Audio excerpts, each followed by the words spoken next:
everybody. I'm Cheryl Hamilton with Create with Cheryl. Have you just received a new Stampin Cut Emboss Machine and you're not sure where to start with it? Well, in this video, I'm going to help you with some of the basics. And first, I just want to show you the machine. It's kind of compact when it's all closed up, and to use it, you just put these flaps down. And one of the first things that might be a little complicated to you are these sandwiches, or I'm calling them sandwiches, like how to put these plates together and in what order. So the bottom one is plate number 1. They all have numbers up here, and they have directions on them, so it's kind of helpful. This, you'll look right here, it says use with thin dies. So with the thin dies, you're using number 1. Then you have number 2, which is this skinny little white one. See the number 2 there, and 3 and 3. So you put one of these clear plates down, which is number 3. You're going to put your stuff on here, your paper and your die cut.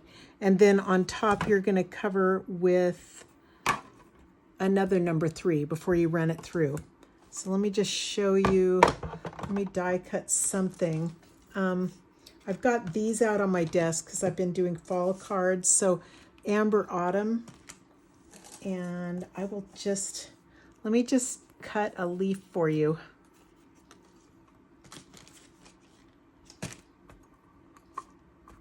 And so when you put this down, you want to have this scratchy side or the sharper side down, because that's going to make the cuts. So you put it down on there, put the plate on so that everything's kind of even. All the plates are kind of even. So if you start pushing it in, you'll see the handle start to move in one direction. It's trying to go clockwise. So hold on up here, just crank it through. And then you can pull it right off. This leaf came out, isn't that cute? But notice there's still some left in here, and this is when I use my take your pick tool and just poke it out of there.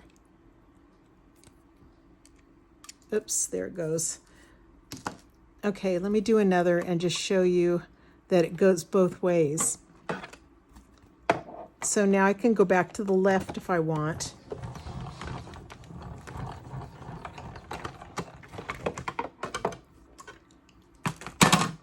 And again, I have to poke it out of here. So just give it a few pokes and the whole leaf comes out.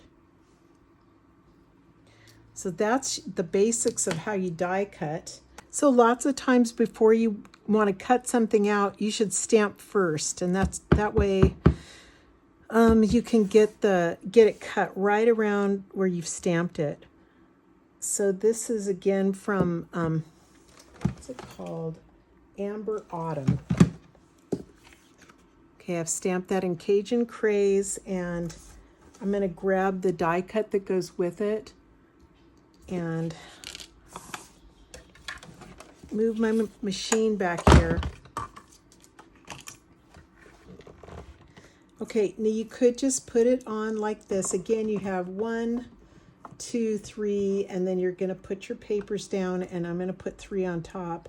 But I don't want it to shift or move at all. So I actually have a little hook that is on the back of my machine, and I always have a little bit of washi tape hooked to that because I use it a lot.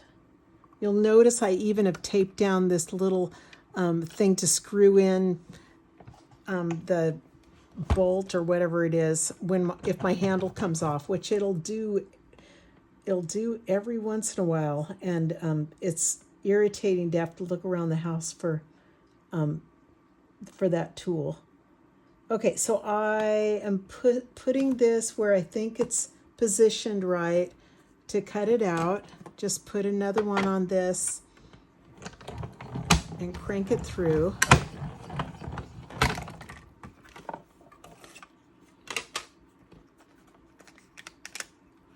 Okay, Isn't that great? You guys are going to love this. It's just so addicting once you get it. It's very pretty.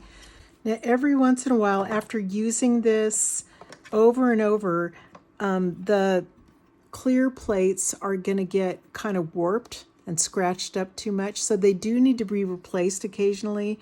And usually I'll rotate them once in a while, and I'll also die cut in different areas, not always right in the center, but sometimes, you know, up in the top or bottom. Now I'm going to show you how to use the embossing folders, and there's different types. This is just a thin one, and then there's also some called 3D that are a lot thicker.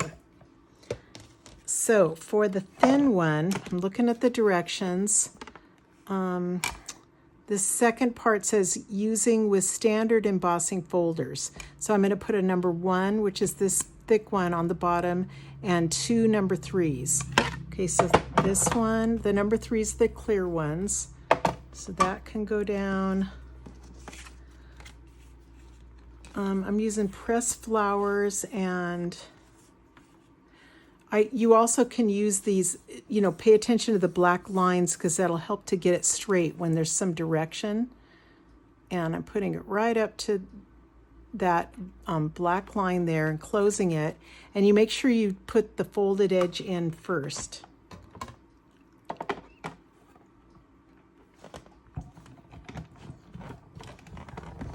Crank it through.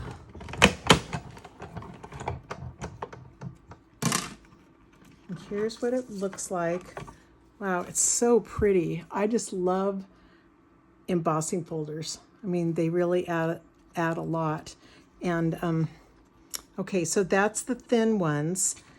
And if they say 3D embossing, it's different. So let me show you one of these. Let me first look at what I do with them. So this one is using with 3D embossing folders, which are the thick ones, and it's a number 1 and a number 4.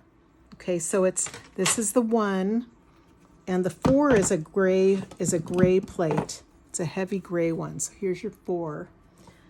I am going to use Sunflower 3D, which has been used and loved many times. This one, you could do it crooked. It doesn't have to really be on the black line like that. But let me put it in there, and this is bubble bath paper. Fold side first. Number 4 on top. And just crank it through. And you'll be able to tell there's always some resistance, but it'll go through. And don't be afraid to make a few mistakes with this, because if you can't get it through, if it's just too hard, then you probably have the sandwich wrong. You know, you need to look at the directions again. And if it goes through too easily and nothing happens, that again means you put it together wrong. But you're going to have lots of fun with this. Look at this. So you pull it out, and wow, this is one of the prettiest embossing folders. Isn't that neat? And you don't have to stop there. You can do tons of things with these. You can add ink to your embossing folders. You can use brushes or sponge daubers and just lightly add some color over these. So it's kind of endless. That's for another video, but just wanted to show you those because they're so pretty. Let me see. There's also hybrid embossing folders, which are something where they emboss, but they also have die cuts that would come around and cut something out at the same time. But again, that's a different video, but they're really, you know, there's a lot you can do with this. So I hope you really have fun with this machine. And let me see, before I go, I want to let you know this is the perfect month, October. Stampin' Up! Is doing such a crazy good special. And if you, for $99, you spend $99, then you can get $189 worth of product. So it's enough to get this $140 machine and then have $49 left over to buy maybe some embossing folders or some dies. So I would just jump on this and go ahead and take advantage of this deal right now because they've never had one this good. It's a great way to get this machine. So I'll put the number and the link to sign up in my instructions below this. If you're interested, you can reach out to me if you have any questions about this. And I think that's it. So I hope you guys enjoyed this. Have fun with your machines, and thanks so much for watching. Okay, have a great day. Aloha.